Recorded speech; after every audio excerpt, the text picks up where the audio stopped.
One day, a social worker from the old bus station in Tel Aviv called me to help her with the pregnant prostitutes.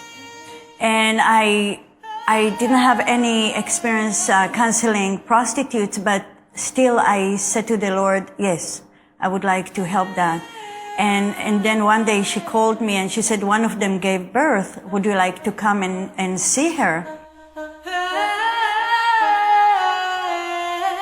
When I arrived to the hospital, she ran away already to the brothel and she left her baby. And the social worker told me that she is a drug addict and she went back to the area where she could get drugs. And it was really, really shocking what I saw. I mean, you could see people shooting drugs in daylight. And she introduced me to the area. And then we went through this very narrow alley, very dirty with sewer and needles. And we went into the door of the brothel to meet the woman.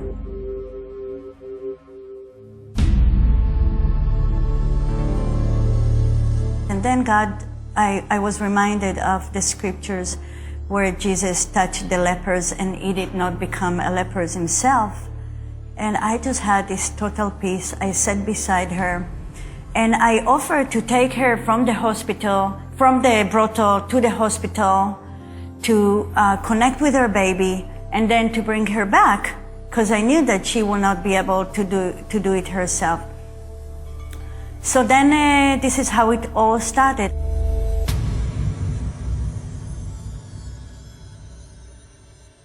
My name is Anat Brenner and I am a mother of 4 children. In my profession, I'm a counselor for women in crisis pregnancy. And I have experience of 20 years already counseling women. Today, the Chaim B'Shefa ministry, Abundant Life in English, has different branches. It's like a tree, and the different branches. And the main branch, the main actually trunk, is the pro-life work, saving lives. And then in the last 10 years, the Lord really touched us with all the issue of victims of sex trafficking. As we came every week to the area, we started to know so many other women. And I felt like, you know, as long as I can do it, I cannot leave that area. I have to go there every week and try to help women.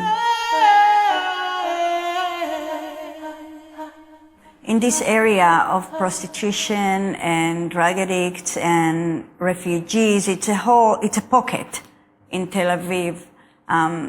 Many of them were so abused already since they were children, and trust is very difficult for them to trust you. Even if you want to help them, they will really check you out. It was really incredible how God connected us with them and how we managed to build trust with them.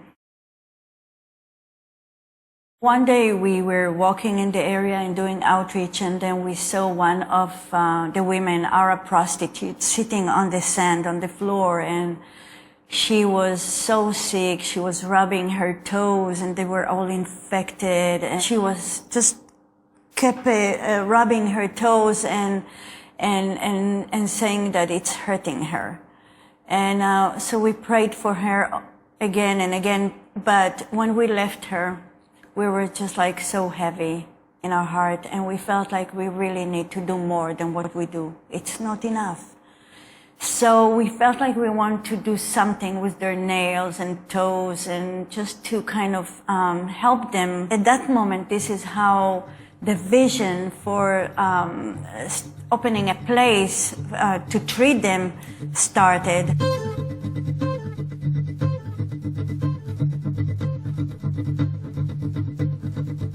And not long after that, when I shared this vision with somebody, he said, I have a place for you.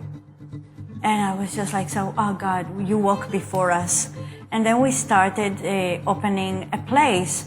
And the name, the Red Carpet Nail Center, came after we prayed, we prayed about the place, and the Lord showed us a vision of a red carpet, that the women will walk on a red carpet to sit at the King's table and to meet the King of Kings.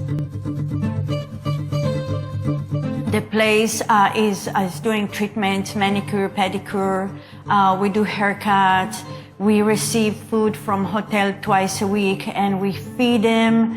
They take showers. We buy them underwear and socks, and we bring clothes for them so they can change clothes. And so this is a place where we can counsel them, pray for them, and help them to move on or to make a step out of that. We call it hell. But this vision is only in the beginning, because we see that we want to help the women to have proper professions. So we would like to open businesses for them to work and to earn money honorably. We see a building, we see a big place where we'll have different functions. Different rooms of functions to help them with motherhood, because their babies and children are taken to foster homes or adoptions, and we want to help them. We want to help them start life in a proper way. It's a very heavy ministry. It's a heavy ministry. It's something that you have to be mature to be able to do it, because the women can reject you and they can mock you and they don't want you, and so it's not fun. It's not something exciting so much. But if you are called, I believe God will use you, and God will you'll be an instrument by the Lord for such a ministry as this. So God will use your giftings and your talents in this ministry.